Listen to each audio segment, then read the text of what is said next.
I think the first conversation about me now, it sounded like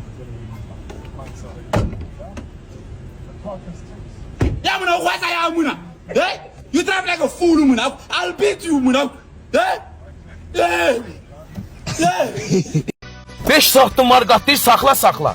Hə, saxladım, düşməyəcək. Hə, gəl.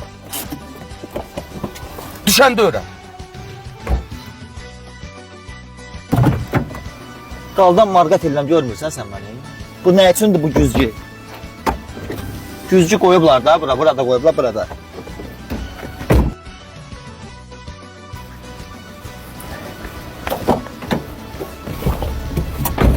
Yavaş sür da bu cındırıbı. Yavaş sür. Ha, bu dəlidir ki. Elə bu. Kül mənim başıma.